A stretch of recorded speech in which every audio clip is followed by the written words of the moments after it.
नमस्कार विद्यार्थी मित्रांनो, मी अशोक सर. मित्रांनो, मराठीचा हा जो सिलॅबस आहे त्याला आपण अभ्यासक्रम असं मराठीतून म्हणतो. म्हटलं तर तुम्हाला अवघड जातो, कारण तुम्ही मराठी कमी बोलता किंवा मराठीचा वापर तुम्ही तुमच्या जीवनामध्ये कमी करता. परंतु मराठी आपल्याला सोपं कसं करता येईल हे आजपासून आपल्याला इयत्ता 10वी मध्ये बघायचं आहे. मित्रांनो, त्यासाठी आपण आपली पहिली संतवाणी बघणार आहोत. तिचं नाव आहे अंकिलामी दास तुझा. मित्रांनो, या कवितेचे कवी आहेत संत नामदेव. या कवितेमध्ये संत नामदेवांनी आपल्याला 5 दृष्टांत दिलेले आहेत. दृष्टांत म्हणजेच काय? एक्झाम्पल्स, उदाहरण.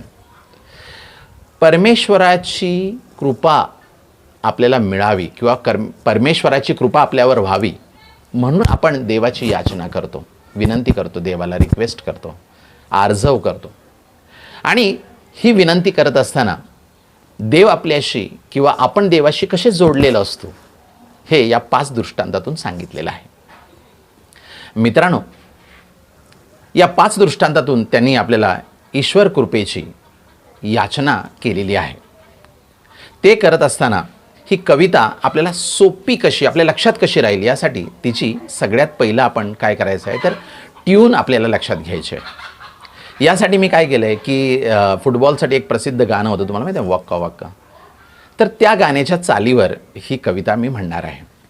अग्नी माझे पडे बाळू, माता धावे कनवाळू, तैसा धावे माझी अकाजा, अंकिला मी दास तुझा, सवेची झेपावे पक्षिणी, पिले पडताची धरणी, भुकेले वत्सरावे, देनू हुंबरत धावे, वणवा लागला से वनी, पाडस चिंतित हरणी, नाम मने मेघा जैसा, विनवी तो चातक तैसा, सामिना मिना ए ए असं म्हणून तुम्ही छानपैकी त्याला ना वेगळा रंग देऊ शकता. मित्रांनो, आता आपण चाल बघितली, त्या चालीच्या पद्धतीने आपण ही कविता मुखोद्गत म्हणजे बायहाट करू शकतो, बरोबर ना. पण त्याचबरोबर आपल्याला त्याचा अर्थही समजणं खूप महत्त्वाचं आहे. आता आपण मगाशी बघितलं की 5 दृष्टांत सांगितलेत आणि 5 दृष्टांतातून त्यांनी परमेश्वर कृपेची म्हणजे ब्लेसिंगची याचना म्हणजेच विनंती केलेली आहे. आता ते काय म्हणतात? अग्नी माझे पडे बाळू, माता धावे कनवाळू. अग्नि म्हणजेच काय? फायर. अग्नि में जब कोई बच्चा गिर जाता है, पडे म्हणजे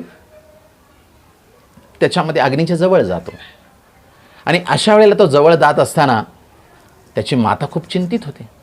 तिला खूप टेन्शन येते की बाळ भाजेल, बाळाला काहीतरी इजा होईल आणि म्हणून ती काय करते, ती खूप कनवाळू असते. कनवाळू म्हणजे मायाळू, प्रेमळ.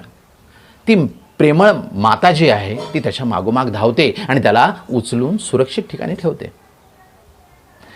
मग या ठिकाणी संत नामदेव आपल्याला तेच सांगतायत की जशी ती माता बाळासाठी धावते ना, तैसा, तैसा म्हणजे तसा, वैसे. धावे म्हणजे मेरे लिए भागता है, माझ्यासाठी धावतो. माझिया काजा म्हणजे माझिया म्हणजे मेरे, माझ्या, काजा म्हणजे कामासाठी. तो काय करतो? धाव घेतो, धावतो.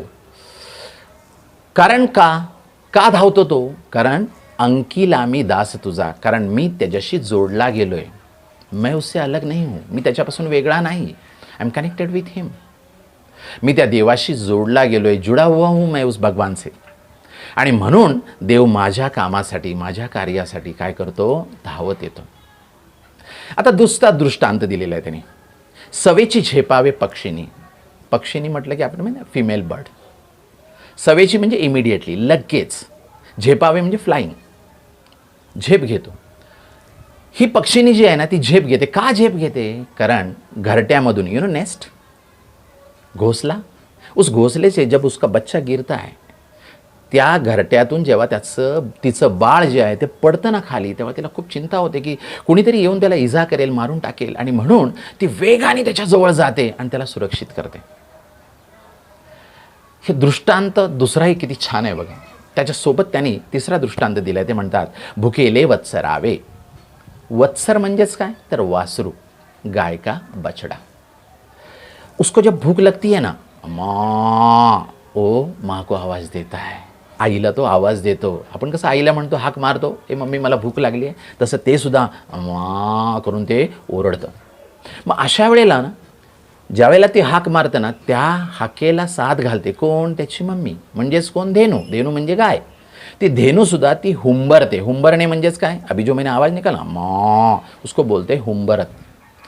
वैसे उसको आवाज़ देती है और धेनू हंबरत धावे उसकी ओर क्या करती है? दौड़ती है, क्योंकि उसको मालूम है उसका बच्चा भूका है, तिचं बाळ भुकेलेलं आहे आणि अशा भुकेलेल्या बाळाला दूध पाजण्यासाठी ती धावत त्याच्याकडे जाते. आता आपल्याला चौथा दृष्टांत दिलेला आहे. वणवा लागलासे वणी. वणवा म्हणजेच काय? जंगल में जब आग लगती है ना, फायर इन फॉरेस्ट. मग अशा वेळेला जेव्हा वनामध्ये, वन म्हणजे जंगल, वनामध्ये जेव्हा वणवा लागतो म्हणजेच काय? फायर इन फॉरेस्ट जेव्हा लागते, त्यावेळेला काय होतं की वो जो हिरण होती आहे ना, त्याला मराठीमध्ये काय म्हणतात? हरिणी, डियर. ती जी हरणी आहे ती खूप चिंतित होते. चिंता होती है उसको, बहुत चिंतित होती है वो. क्यों? क्योंकि उसका बच्चा यानी पाडस, तिचं बाळ म्हणजेच पाडस काय झालंय? अग्नीमध्ये सापडलेलं आहे. त्याला वाचवण्यासाठी ती काय करते? बेचैन होते, अस्वस्थ होते आणि त्या बाळासाठी ती काय करते? चिंता करते. तसंच लास्ट एक्झाम्पल सांगितलंय, नामा म्हणे मेघा जैसा. नामा म्हणजेच संत नामदेवाचं ते शॉर्ट नेम आहे किंवा नाममुद्रा असं त्याला मराठीमध्ये म्हटलं जातं. संत नामदेवांची नाममुद्रा आहे नामा. नामा म्हणे म्हणजे नामा या ठिकाणी म्हणतायत, सांगतायत आपल्याला, कह रहे हैं हम लोग को, क्या कह रहे हैं कि जैसा मेघ है ना, मेघ मालूम है ना, हम लोग गाना गाते हैं, बरसो रे मेघा मेघा. मेघ यानी क्या होता है? क्लाउड. तो नामा है ना, में वो बोल रहे हैं कि जैसे मेघ यानी क्लाउड कि किसको रिक्वेस्ट करता है मालूम है ना? उसका जीना किसके ऊपर डिपेंड है? त्याचं जगणं कशावर अवलंबून आहे? त्याच्यावर कोण जगतं? तर चातक पक्षी. चातक ये इमेजिनरी बर्ड है, एक्चुअली में ये कवि की कल्पना है. तो जैसे यहाँ पे बताया है, जैसे चातक पक्षी, जसा चातक पक्षी वाट बघतो कुणाची? मेघाची, की ढग बरसतील आणि त्या ढगातून येणाऱ्या पाण्यावर त्याचं जगणं म्हणजे उसका जीना डिपेंड होता है. आणि तो जसं त्या ठिकाणी त्या ढगांना विनंती करतो की बरसो रे मेघा मेघा, तसं त्या ठिकाणी की नामा म्हणे मेघा जैसा यानी क्लाउड जैसे उसको रिक्वेस्ट करता है कौन? चातक. वैसे मैं तुझे रिक्वेस्ट कर रहा हूँ, मैं तेरी याचना करता हूँ, हे भगवान तू मेरे काम के लिए क्या कर? दौड़ के आ जा. मित्रांनो, समजली की नाही कविता?